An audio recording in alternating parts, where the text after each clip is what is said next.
today. And today we're going to answer one of the most popular questions that I get, and that is, what do I do with a difficult employee? So I'm going to share with you some distinctions that you need to consider and some unsolicited advice and some tips on what to do. So let's get started. Our question of the week is, how do I deal with a difficult employee? You know, this is one of the most popular questions that I get asked as a management and business mentor, particularly since our expertise is in human behavior. And I have to tell you that before we even begin to answer that question, we have to ask a broader question to get to the answer to that question. So you may be one of those managers and or business owners or entrepreneur that is really saying this to yourself: this employee is driving me absolutely nuts. I've been there. I get it. So the first and most important question we need to ask in the broader sense as we get started is this: are they truly difficult, or are they just different? Okay. And if for some unexplainable and illogical reason, they're just annoying. All right. And we have to just be honest about that sometimes is the reality. It's not logical. It's not rational. It is unexplainable, and yet it's true. Or is this person truly difficult? And this is the distinction you must make before we can even answer the question, what do I do with a difficult employee? We have to first determine, are they really difficult, or are they just different? And if they are difficult, in what ways, and how is this impacting the business? This is the other key question. If they are difficult, what does that mean? And then how are they adversely impacting the business? Now, here's a few tips to begin to make that determination. They may be different if it's just a personality issue. I remember one time I had this guy that I used to work with, and I honestly, like, everything about him was annoying. And I know it wasn't rational. It wasn't like it was bad behavior. He would just urge me. And I know for a fact that was a personality and also a chemistry thing. There was just this vibe about him that just set me off for no legitimate reason. And there's also something about work style. So this is a great example. My husband and I are both entrepreneurs, and his work style is he likes to just react to things, where I'm more of the planner. And so when we are working on a project together, that really kind of drives me nuts, because I'd rather sit back, be contemplative, chart things out. And he says, no, let's just get going. Let's just take action and do this, and then we'll figure it out as we go. And I'm not kind of like the figure it out as you go kind of person, but he definitely is. And I know that's one of the elements that has caused him to be very successful in his business. So work style can be a significant impact. And then there's something called unconscious bias. Now, this is a big one, because there could just be things that are not even personality or chemistry or work style, just something that you just personally don't like, or that is personally offensive. And this happens a lot from either ethnicity, generationally, and it's something that we really need to be more aware of, and something that we need to really take ownership of. So, for example, I grew up in the era where you needed to really dress a little bit more what we call business appropriate. These days, you can about wear anything to work, and like it's okay. And that annoys me, to be honest. And if someone was persistently being that way, I'm thinking, okay, now that's annoying me.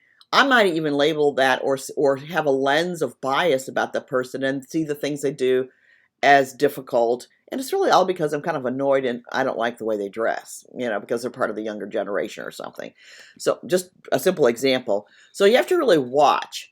Is someone becoming difficult because they're just different? Now, on the difficult side, that's a really legitimate thing, because a lot of elements related to a difficult employee are centered around immaturity. And what I mean by this is emotional and social immaturity. they're not aware of how they're impacting people around them. And some of them don't care. And that can cause disruptions and, within the team. And their behavior continues to make a negative impact, or they're toxic, chronically complaining. There's lots of those kinds of we call emotional intelligence issues.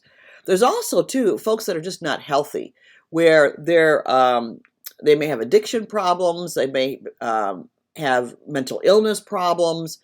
There are things that are really beyond a traditional management or even business owner sphere of being able to handle, where they just really need professional help. And as leaders, we've got to be able to make some determination about where that boundary or where that line needs to be drawn. And all of that can lead into a very important question is, are they just uncoachable? Meaning no matter what you do with them, the behavior isn't going to change. That's a very, very important determination that you need to make under the category of difficult. So the ultimate question then is it more about you or is it more about them? And if it is about them, what will you do about it? What's the impact to your business? How much is it costing you? And what kind of action will you take? Now, and honestly, if it's about you, some of the same questions need to be asked. What are you going to do about it? How are you going to sort it out with yourself?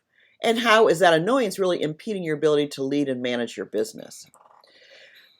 Related to them, it is how you determine the appropriate action to take based on what kind of difficult it ends up being.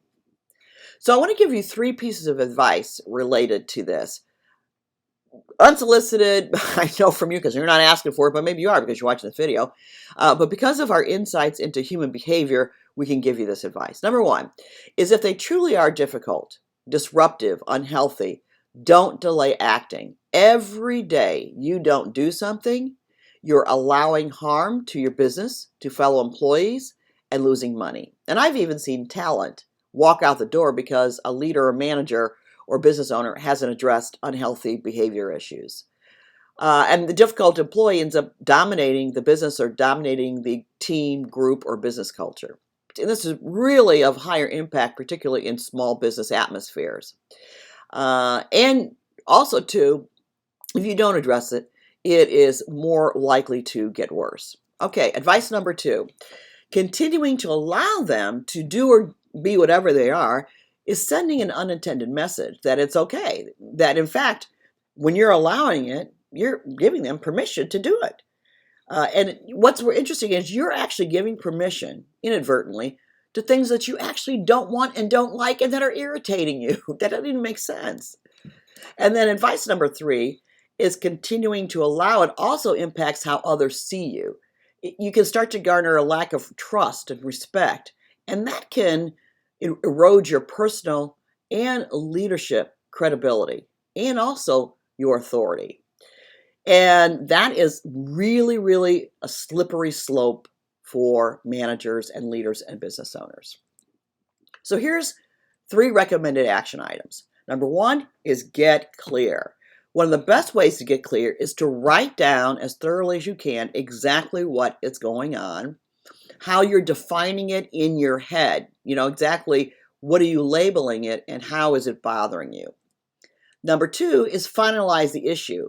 Now that you started writing things out, which is bringing clarity, is it really about you or is it about them? And if it is about them, then what are the business issues? How is this specifically impacting the business? Because then you can also calculate how much their behavior is costing the business. And that's an important thing to determine as well. And then number 3, make a plan of action. And this is you write out a plan to meet with them and you set a date and time. You make it real. Putting something on your calendar, writing out a plan, holds you accountable to take the action so that you're not putting it off, staying in denial, hoping someday it'll change, because trust me, it probably won't. So get clear, finalize the issue, and make a plan to act. Now, here's another really important recommendation. This is like my bonus tip. is if you need to get help, get it. Don't be embarrassed to ask. You'll probably want to get input from other people to gain as much clarity as you can so that you can create a solid plan to remedy the situation. And if you want to access our expertise in human behavior, don't hesitate. We offer complimentary 30-minute Q&A calls. Now, all of this, I want you to know, resides in the bigger picture. And that is that when you don't know, if you have to determine why it is that you're allowing this, that's an issue with you as a leader. And then if they're performing in a certain kind of way that is undermining your business, that's something that needs to be addressed too. And this is part of our executive blueprint for smart management. So we have 3 steps and 9 building block elements that you need to have in place and be executing fairly well in order to really realize revenue and profits and build a thriving business. Any one of these elements can undermine the very things that you're trying to accomplish in building your dream of building a thriving business that is financially successful. A lot of money is wasted within any one of these 9 building blocks because they're not done, and each block is embedded in principles of human behavior science. So with this particular issue, it's about you and it's about them and how they perform, and that's in our level 1 of the blueprint.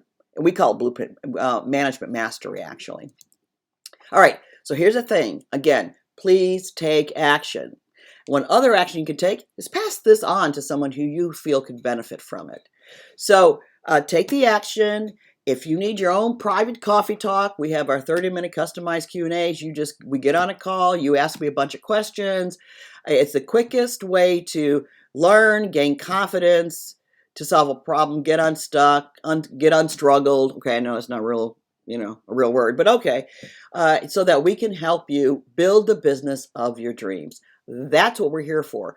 I am of a family of entrepreneurs. We have 4 in our family. We know what it's like to struggle in building your dream, to realize an idea, or to build financial security for the future. And we want to do everything we can to help you achieve that as painlessly as possible. And when it comes to working with people, they can be a pain. So I'm just being honest here. So please leverage our expertise in human behavior to help you get quicker from point A to point B and running a thriving and successful business. We'll talk soon.